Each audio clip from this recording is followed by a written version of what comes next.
Cecilia and Oliver are going to cut to recut their wedding cake.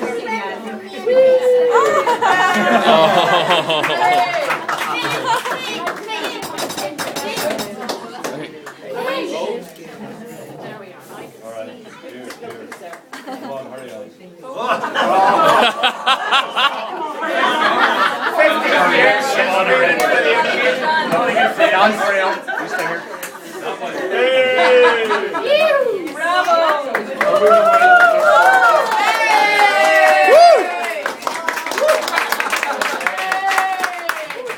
Give her a kiss. That's fine. Give her a kiss.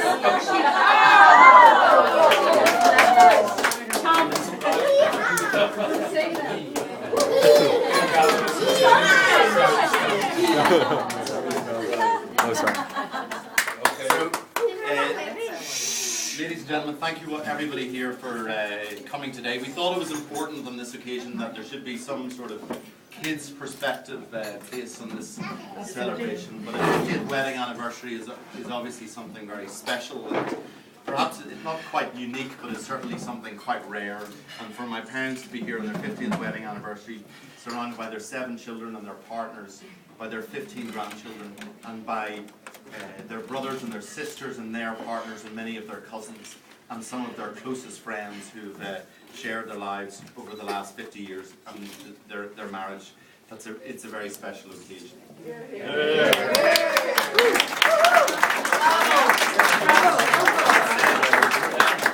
I think in trying to sort of summarize 50 years of marriage, I suppose traditionally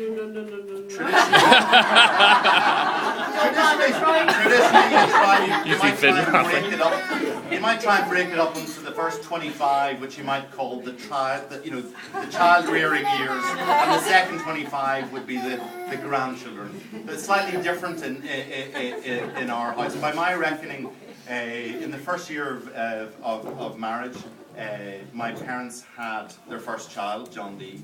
And if you take it that your child rearing years end when your youngest child goes into paid employment for the first time, I think it's fair to say that my parents' child rearing years end on Monday week.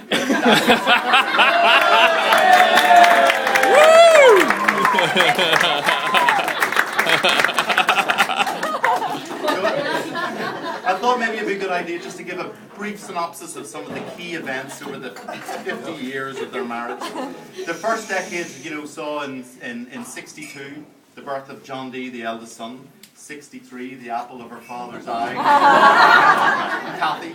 In 65, the stars and the moons aligned and the planets.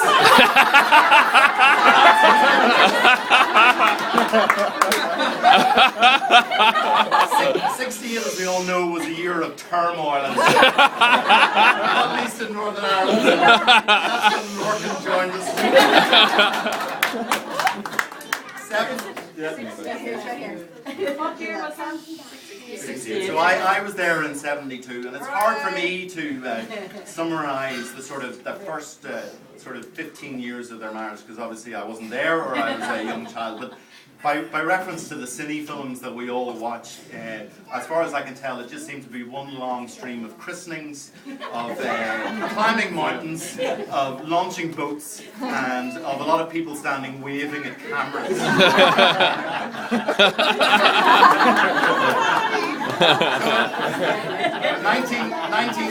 1975, we were joined by Connor, and it's safe to say the cine camera was put away. For all other cameras. Another significant event happened around that time, because in 74 we came on holiday to the corner house in Baltimore. And in one of those sort of key turning points in my parents' lives, my dad went for a walk to the Beacon and came home with a house.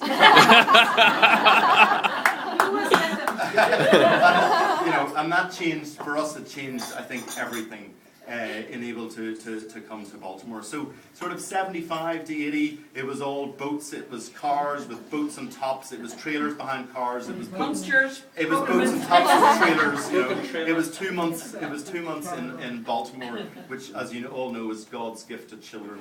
And then in the early 80s, we acquired a boat, a yacht, and we all went racing. And when I say we all went racing, we all went really. we all did the Fastnet. We all did, Crookhaven. We all did all the races. We all did all the races together. Then in '86. I think, am I missing anything out? '86 was the silver wedding anniversary, which was a celebration in Armagh. And if you thought that marked the end of the child rearing years, Mum and Dad were always had a few surprises. Within a year we had the wonderful dance.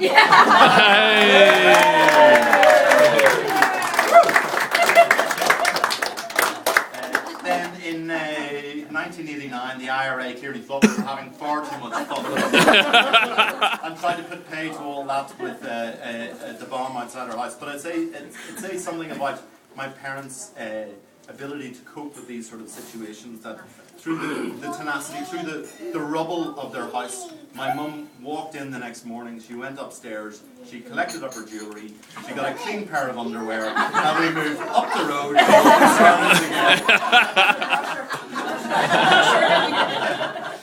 1991 was a big year. It was the year, I think it's officially called the wedding of Cathy Woods and Oliver and Cecilia Woods' production. Brian Jenkins in the best supporting role.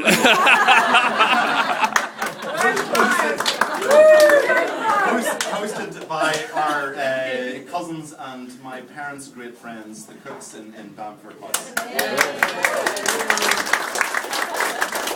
We're now on to the, I think we're on to the fourth decade. 94, another special year, 15th of January, 1994, the first grandchild, Isabel Jenkins.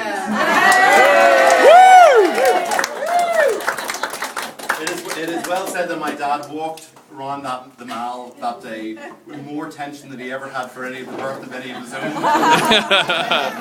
And not only that, but Ireland were playing England or something, and he actually gave that up to walk the mall.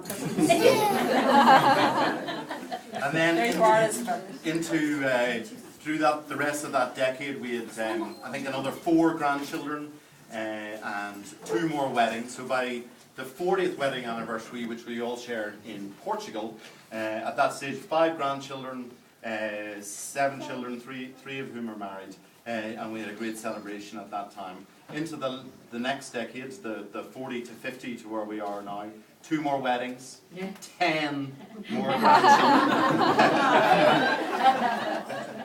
a few more key events, but they just keep on coming in my parents' lives. And even in the last year, as you know, they've gone off on cruises around Sardinia and Sicily, visiting their family wherever they are, and it just it never stops. What's next? What next? But I mean, I think all of that is a sort of a chronology which doesn't really give the true nature of their marriage or who they really are, because throughout those 50 years, they have made some wonderful friends.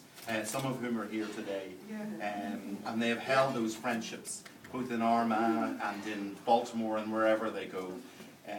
They have, they have enjoyed life to the full throughout that time. And I think it is very hard to put into words the full rich tapestry of really what their marriage is all about. In this speech, I wanted to focus. I wanted to say a couple of words about their collective qualities rather than any individual qualities, because my parents.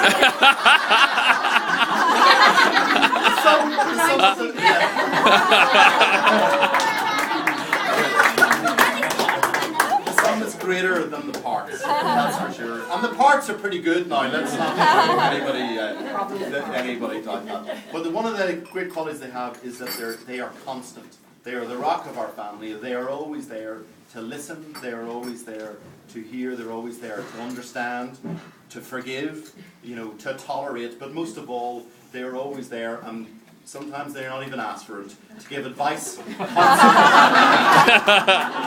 might even say interference, but that's a rather strong term. But we love them for it, and we think that they have tried to bring up their their own family is a reflection of their own personalities.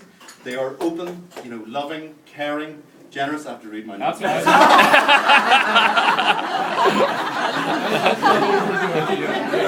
Tolerant.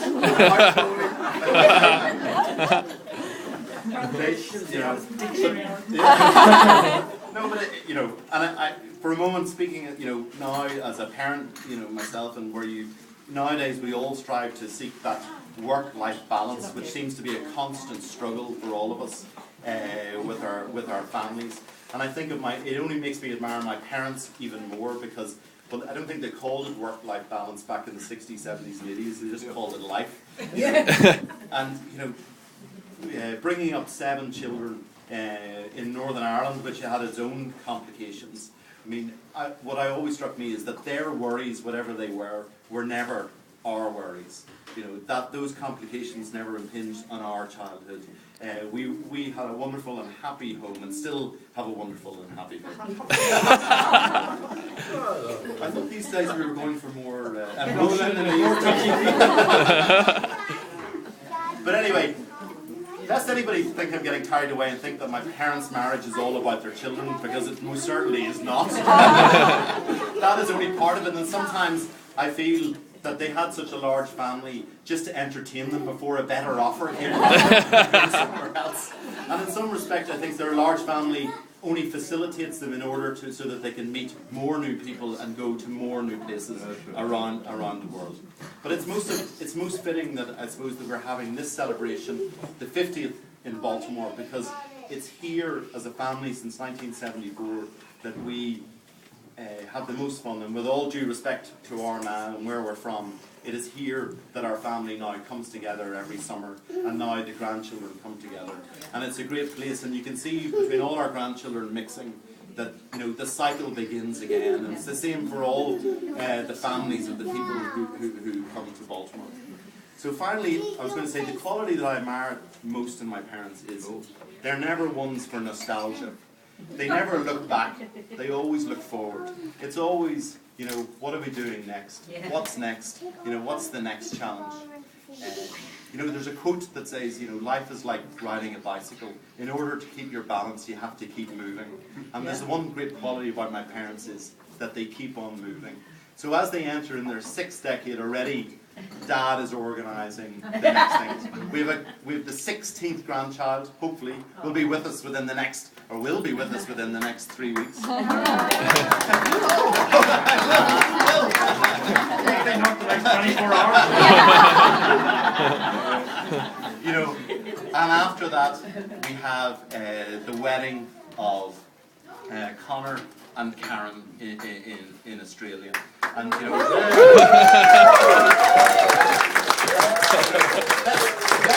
Connor know that he might get away with the quiet wedding in Sydney.